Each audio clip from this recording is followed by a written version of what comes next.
Hello students, Jinali Shah welcomes you all on behalf of Saraswat International Academy. Today we will begin with the last part of the chapter breathing and exchange of gases. Students, in the previous video we have studied regarding the mechanism of breathing, and we know that mechanism or basically we can say that breathing process occurs in two stages. One was inspiration and another one was expiration. We have seen how this inspiration and expiration process takes place. Apart from that, we have studied regarding pulmonary capacities and pulmonary volumes, as well as we have studied regarding the exchange of gases. In today's video, we will be studying regarding the transportation of gases. We know that the two main respiratory gases are oxygen and carbon dioxide. Now, how their transportation occurs, that we will be studying. Basically, blood is a medium for transport of oxygen and carbon dioxide. About 97% of oxygen is transported by RBCs in blood. So, basically, who transports oxygen and carbon dioxide? It is the blood. Now, there are various components of the blood. So, these various components of the blood, they play the different role in transportation of gases. Maximum transportation of oxygen occurs by the RBCs which is present in the blood. 97% of oxygen is transported by the RBCs of the blood, the red blood cells which are present in the blood. The remaining 3% is carried in a dissolved state through the plasma. Now basically we know that blood is composed of two main components. One is plasma and another one is cells. अभी ये cells they are of three types. RBCs which are red blood cells, WBCs which are white blood cells, and the third one is the platelets which are also called as thrombocytes, right? Maximum 97% of oxygen is transported through RBCs of the blood. The remaining 3% of the oxygen is dissolved in the blood plasma and then it will be transported. Nearly 20 to 25% of carbon dioxide is transported by RBCs, whereas 70% is carried out as the bicarbonate ion. So now students, what happens? For carbon dioxide, 20 to 25% of carbon dioxide is transported by RBCs, the red blood cells, and 70% of the carbon dioxide is transported in the form of the bicarbonate ion. The 70% is transported in the form of the bicarbonate ion, and the 7% is carried out in a dissolved state through plasma. So when we talk about carbon dioxide, 20 to 25% of carbon dioxide is transported by RBCs, 70% is transported in the form of bicarbonate ion, and the remaining 7% is carried out in the form of the dissolved state through the plasma. So this is how the carbon dioxide and oxygen is transported. Now let us study the transportation of oxygen. We know that the maximum transportation of the oxygen occurs through the RBCs. Now we know that hemoglobin, which is a red colored iron containing fragment, is present in RBCs. This oxygen can bind with hemoglobin in a reversible manner to form oxyhemoglobin. So what is it said? The oxygen, it can bind with hemoglobin and it results in the formation of what? Oxyhemoglobin. Now ये जो reaction है वो reversible reaction है. Oxygen can bind with hemoglobin and form oxyhemoglobin, and oxyhemoglobin can degrade into oxygen and hemoglobin. So it is reacting, और ये reaction कैसा reaction है? Reversible reaction है. Each hemoglobin molecule can carry maximum of 4 molecules of oxygen. Now see, hemoglobin consists of 4 iron molecules. Each iron molecule is capable of binding with oxygen. So one molecule of hemoglobin can bind to maximum how many molecules of oxygen? 4 molecules, right? binding of oxygen with hemoglobin is primarily related to partial pressure of oxygen. Now, the binding of oxygen with hemoglobin, whether oxygen will bind with hemoglobin, ये decide कौन करता है? It is basically dependent on the partial pressure of oxygen. Partial pressure of carbon dioxide, hydrogen ion concentration and temperature are other factors which can interfere with this binding. The main factor responsible for binding of oxygen with hemoglobin is the partial pressure of oxygen. But there are other factors too which can interfere with the binding. Those other factors are partial pressure of carbon dioxide, the hydrogen ion concentration and temperature. These are the other factors which may interfere the binding of the oxygen with the hemoglobin. A sigmoid curve is obtained when percentage saturation of hemoglobin with oxygen is plotted against the partial pressure of oxygen. Now, hemoglobin में कितना oxygen का saturation हुआ? How many molecules of oxygen have bound to the hemoglobin? That is the percentage saturation of hemoglobin with oxygen. When a graph is plotted of percentage saturation of hemoglobin with oxygen against the partial pressure of oxygen, we get a sigmoid curve, or you can say S-shaped curve is obtained. This curve is called oxygen dissociation of curve. ये जो curve मिलेगा, we will see the figure at in the next slide. So ये जो curve मिलता है, that is called as oxygen dissociation curve, and this curve is very useful to study the effects of factors like partial pressure of carbon dioxide, H plus ion concentration on binding of oxygen with hemoglobin. This oxygen dissociation curve, which is obtained by plotting the percentage saturation of hemoglobin with oxygen against the partial pressure of oxygen, which is called as oxygen dissociation curve, which is very helpful to study the effects of factors like partial pressure of carbon dioxide, H plus ion concentration, temperature on binding of oxygen with hemoglobin. Now, in the alveoli where there is a high PO2, in alveoli the partial pressure of oxygen is more. There is low partial pressure of carbon dioxide.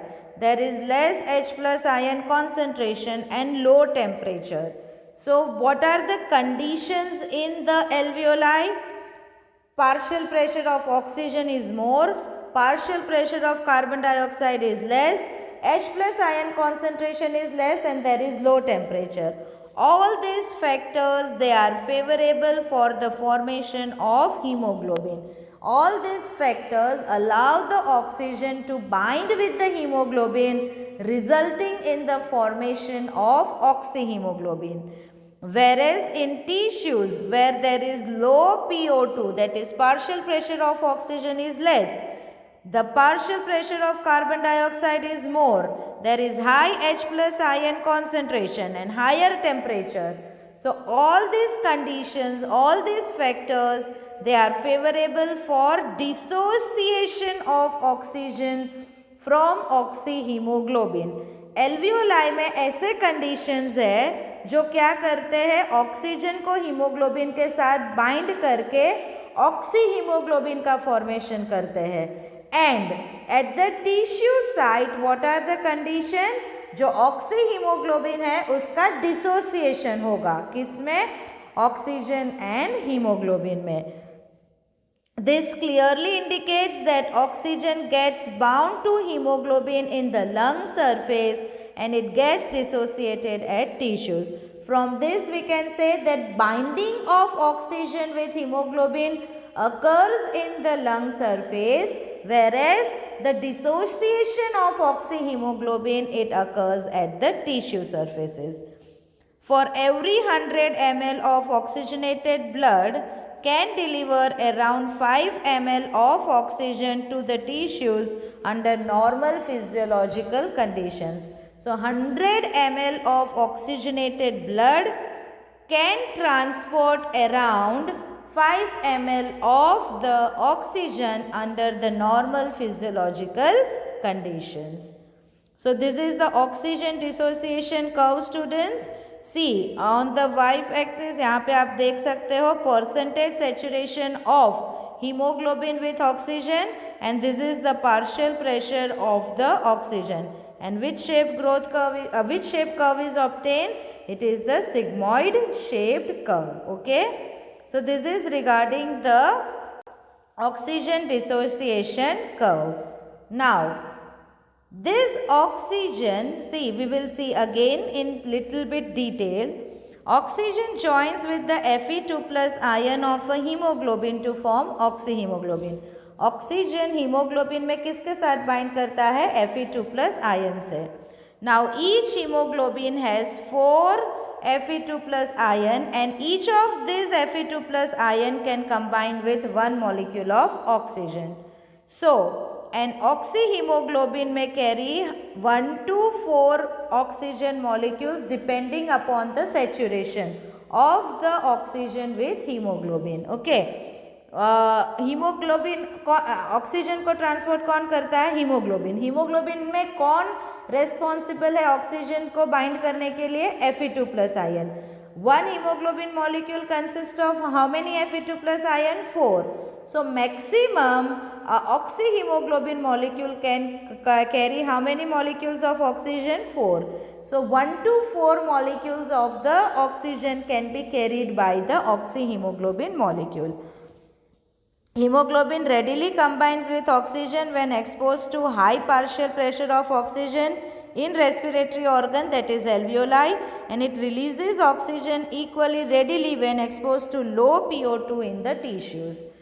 In tissue capillaries, low PO2 and high PCO2 favor the dissociation of hemoglobin to deoxygenated hemoglobin. Deoxygenated यानी उसमें से oxygen निकाल गया है, जिसको बोलेंगे हम reduced hemoglobin, as well as a molecular oxygen. Oxygen diffuses from blood into tissue fluid and thence into the cells where it is used in oxidation. Oxygen पहले ब्लड में से टिश्यू में जाएगा, टिश्यू में से सेल में जाएगा, and cell में वो ऑक्सीजन का यूज़ होगा in the process of oxidation. Whereas जो भी हीमोग्लोबिन रिलीज हुआ from oxyhaemoglobin, it is return to the lungs for the reuse in oxygen transport. So this is how the transportation of oxygen takes place. Now the transportation of carbon dioxide. Carbon dioxide is carried by hemoglobin as carbaminohemoglobin. So carbon dioxide hemoglobin also plays the important role in the transportation of the carbon dioxide. 20 to 25% of the carbon dioxide is transported by the hemoglobin. The carbon dioxide combines with the hemoglobin and it forms what? Carbaminohemoglobin. क्या बनाता है? It results in the formation of carbaminohemoglobin. This binding is related to the partial pressure of carbon dioxide. The binding of the hemoglobin with carbon dioxide is dependent on the partial pressure of carbon dioxide. Partial pressure of the oxygen is a major factor which would affect this binding. Okay, जो partial pressure oxygen का होगा वो decide करेगा whether binding of carbon dioxide with hemoglobin will take place or not. When PCO2 is high and when PO2 is low as in tissues, tissue condition में क्या है? Carbon का partial pressure ज़्यादा है कार्बन डाइऑक्साइड का, and oxygen का partial pressure क्या है? लेस है. So more binding of carbon dioxide occurs. So more carbon dioxide will bind with the haemoglobin, whereas when PCO2 is low and PO2 is high as in alveoli. अभी alveoli में क्या condition है? PCO2 is more less and PO2 is more. कहाँ पे? alveoli. So it results in the dissociation of carbon dioxide from carbahemoglobin. So ये time पे there will be the dissociation of carbon dioxide from carbaminohemoglobin. That is, carbon dioxide which is bound to hemoglobin from the tissues is delivered at the alveoli. So कार्बामिनोहीमोग्लोबिन वो tissue में बनता है, वो कहाँ पे आ जाएगा? एल्वियोलाई में. एल्वियोलाई में ये कार्बामिनोहीमोग्लोबिन क्या होगा? डिसोसिएट होगा, and then it will be released outside. RBCs contain a very high concentration of enzyme carbonic anhydrase and minute quantities of the same is present in the plasma too. Now RBCs के अंदर एक important enzyme होती है which is called as the carbonic anhydrase. ये enzyme minute quantities में plasma में भी present होती है. So what is the function of this enzyme? This enzyme facilitates the following reaction in both direction.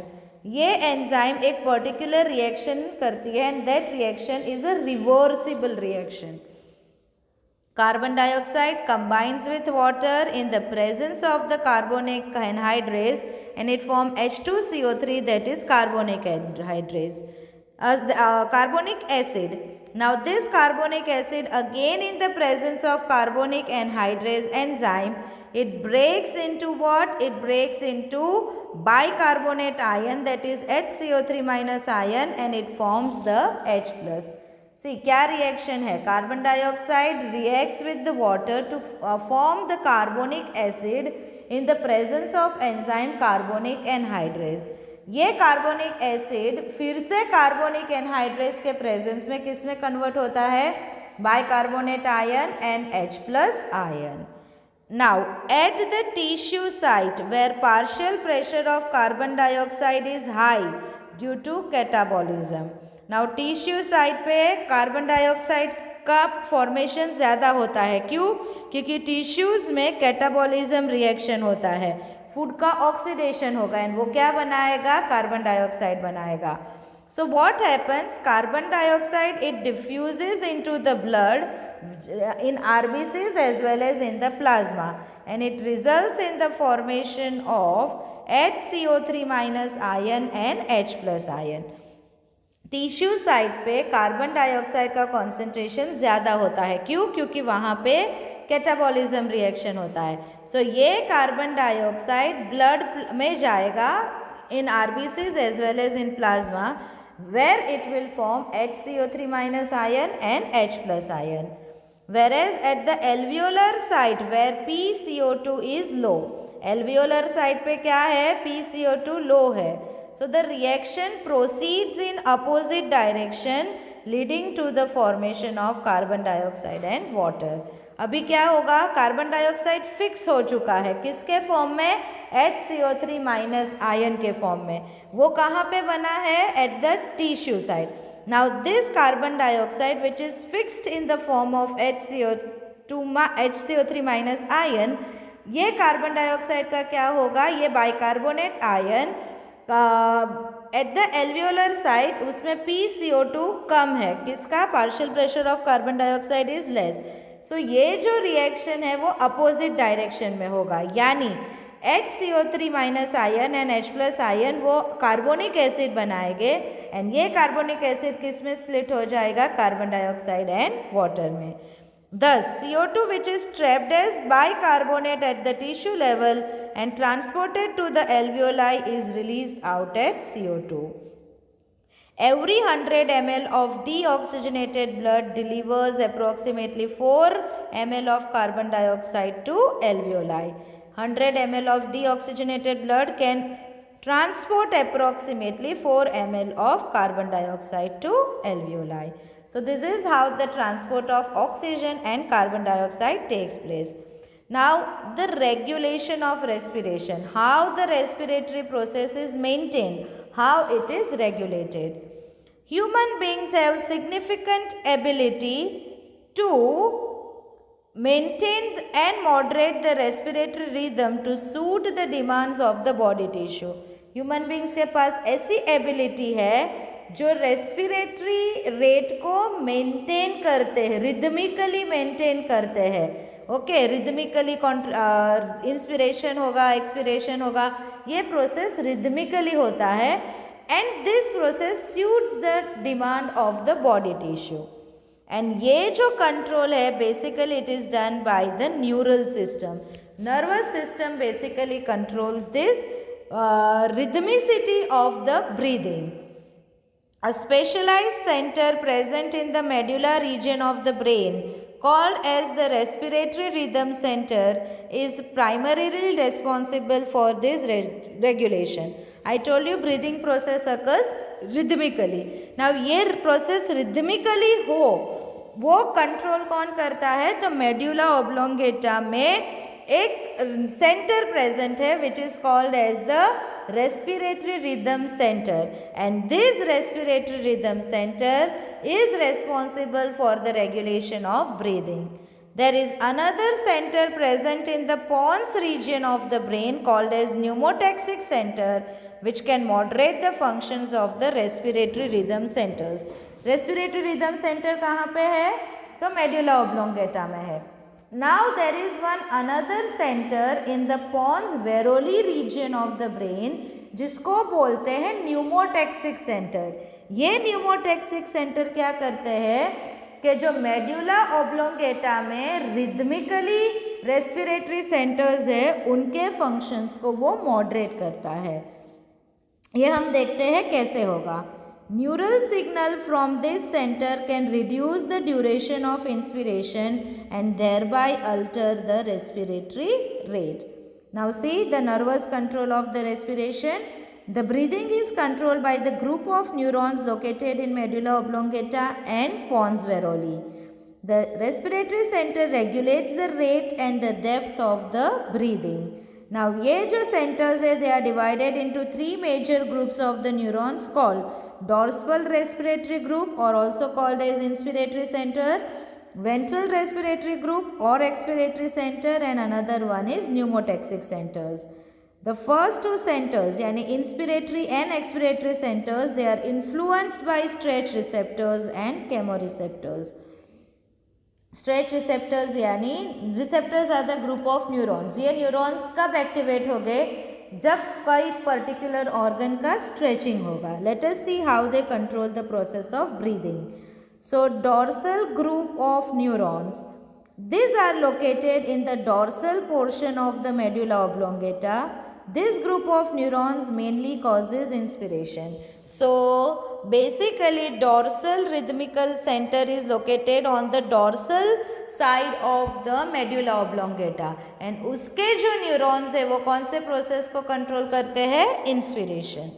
Now ventral group of neurons, these are located on the ventrolateral part of the medulla oblongata. They send the signals for both inspiration and expiration. So ventral center जो है medulla oblongata में, it have the neurons which send the signals for both inspiration as well as expiration. The next one is the pneumotaxic center. It is located in the dorsal part of the pons varoli. It sends the signals to all the neurons of dorsal respiratory group and only to the inspiratory neurons of the ventral respiratory group. Its main job is to limit the inspiration. Okay, pneumotaxic center कहाँ पे located है? It is located in the dorsal part of neurons. ये signals किसको भेजता है? So it sends the signal to the dorsal group of neurons as well as we know that ventral group of neurons दोनों inspiration and expiration को control करता है. So जो neurons inspiration को control करता है वो neurons को message कौन देता है? Pneumotaxic. So pneumotaxic center sends the messages to the dorsal respiratory group as well as to only the inspiratory neurons of the ventral respiratory group. Now how this group of neurons work? Let us see that. The inspiratory center, which is the inspiratory center, this is the dorsal respiratory centers. It controls the normal breathing process. Its neurons are active for 2 seconds and then rest for about 3 seconds. अभी ये neurons क्या करता है? The impulses sent by these neurons contract the inspiratory muscles causing the inhalation. ये messages किसको देगा? Inspiratory muscles. Which are the inspiratory muscles? They are peripheral muscles of diaphragm and external intercostal muscles. So ये जो inspiratory centre है ये message किसको देता है? Inspiratory muscles. And now the inspiratory muscles get stimulated and they start contraction. When they start contraction, they start the process of inhalation. Now, due to inhalation, what happens? The stretch receptors in the lung alveoli are stimulated by their expansion during inspiration. Now, lungs के पास stretch receptors है. Now, जैसे ही inhalation होगा, lungs expand होगी. lungs expand होगी यानी उसके जो stretch receptors है वो activate हो गए. Now receptors are what? They are group of neurons and neurons क्या करते हैं? impulses को transmit करते हैं. So ये जो stretch receptors है जो activate हुए हैं lungs के expansion की वजह से, ये stretch receptors message transmit करते हैं. So they send impulses to stimulate the expiratory center and to inhibit the inspiratory center. ये messages किसको पहुंचाते हैं? Expiratory center को activate करने के लिए. And they also inhibit the inspiratory center. As inspiratory neurons they become inactive. अभी inspiratory center कैसा हो गया है? Inactive हो गया है. वो इनएक्टिव हो गए हैं यानी न्यूरॉन्स क्या हो गए हैं? इनएक्टिव हो गए हैं. न्यूरॉन्स इनएक्टिवेट हो गए हैं यानी अभी इंस्पिरेटरी मसल्स को मैसेज नहीं मिल रहा है. किसका मैसेज नहीं मिल रहा है? कॉन्ट्रैक्शन का. सो इंस्पिरेटरी मसल्स क्या करेंगे? रिलैक्स करेंगे and they passively bring about the exhalation. Okay. Now after expiration, अभी एक्सपिरेशन हो गया, the alveoli are no longer stretch. Expiration होने के बाद क्या एल्वियोलाई स्ट्रेच रहेंगे? नहीं. So the stretch receptors they stop firing the impulses. अभी लंग्स एक्सपांडेड नहीं है तो स्ट्रेच रिसेप्टर्स भी क्या हो गए? इनएक्टिवेट हो जाएंगे. वो इनएक्टिवेट हो जाएंगे तो वो किसको मैसेज नहीं भेजेंगे? एक्सपिरेटरी सेंटर को मैसेज नहीं भेजेंगे एंड इंस्पिरेटरी सेंटर को भी वो इनहिबिट नहीं करेंगे. Therefore, expiratory centers they become inactive and inspiration begins again. Now, what happens during heavy breathing? During heavy breathing, the inspiratory center sends the impulses to the expiratory center also. Heavy breathing के time पे inspiratory center किसको message देते हैं? Expiratory centre को भी message देते हैं. Now ये एक्सपिरेटरी सेंटर एक्टिवेट होगा तो ये क्या करते हैं? There will be the contraction of expiratory muscles. Which are the expiratory muscles? They are the internal intercostal muscles as well as the abdominal muscles. ये मसल्स क्या हो गए? कॉन्ट्रैक्ट करेंगे which results in the forced expiration process. So that was how the nervous control of the breathing is there. Now the another one is the chemical control of breathing. So there is a chemosensitive area situated adjacent to the rhythmic center which is highly sensitive to carbon dioxide and hydrogen ions. Now adjacent to the rhythmic centers which is the dorsal respiratory center and ventral respiratory center, इनके adjacent में एक chemosensitive area है. Chemo very sensitive to chemicals. So there is a chemosensitive area and ये area किससे sensitive है? तो carbon dioxide and hydrogen ion से. Okay. Increase in these substances can activate this center. कौन सा? chemosensitive area. Which in turn can signal the rhythm center to make the necessary adjustment in the respiratory process by which these substances can eliminated. क्या होता है? अगर carbon dioxide and hydrogen ion concentration increase हो गया तो ये substances ये केमोसेंसिटिव area को एक्टिवेट करेंगे. क्या करेंगे? ये केमोसेंसिटिव एरिया को वो एक्टिवेट करेंगे. Now when this chemosensitive area is activated, ये रिदमिक सेंटर को मैसेज देगा and rhythmic centres necessary adjustment बनाएगा कि जिसकी वजह से ये carbon dioxide and hydrogen ion eliminate हो सके. Receptors associated with aortic arch and carotid artery. Aortic arch is basically the larger artery which comes out from the ventricle. उसको aortic arch बोलते हैं. Carotid artery is the artery which supply the blood to the brain, neck and face. So ये दोनों structures के पास receptors है. These receptors, they can also recognize the changes in carbon dioxide and H plus ion concentration, and they can send necessary signals to the rhythm center for the remedial action. See, chemosensitive area तो है, वो भी carbon dioxide को और hydrogen ion concentration को detect करेगा. And then अगर ये कॉन्सेंट्रेशन बढ़ गया तो वो रिदमिक सेंटर्स को मैसेज देकर रिदमिक सेंटर को जो प्रॉपर एडजस्टमेंट करने होंगे वो कर लेंगे. Same way, carotid artery and aortic arch, they also can recognize the changes in the carbon dioxide and H plus ion concentration, and they too send the messages to the rhythmic centers to take the necessary steps. Okay, the role of oxygen in regulation of respiratory rhythm is quite insignificant. Though oxygen बहुत important है, but oxygen respiration के process को regulate करता है. That is not, its role is not to regulate the process of the respiration. So that was regarding the regulation of breathing. Now let us start with the last topic, which is the disorders related to the respiratory system. So first disorder is asthma. It is difficulty in breathing causing wheezing, which is whistling sound produced during breathing due to inflammation of bronchi and bronchioles. So basically asthma is difficulty in breathing, जिसकी वजह से wheezing होगा. क्यों होता है? तो bronchi and bronchioles get inflamed. Now basically asthma के लिए certain allergens responsible है. Okay. Basically there are certain substances which are responsible for causing the asthma. Next disorder is emphysema, which is a chronic disorder. It is a long lasting disorder in which the alveolar walls are damaged, due to which the respiratory surface is decreased. Alveoli damage होते हैं, alveoli damage होगा तो respiratory surface भी क्या होगी? Decrease होगी. The major cause of emphysema is cigarette smoking. The next and the last disorder mentioned in your book is occupational respiratory disorder. Any disorder related to the profession or occupation of a person, they are called as occupational disorders. So here we are talking about the occupational respiratory disorders.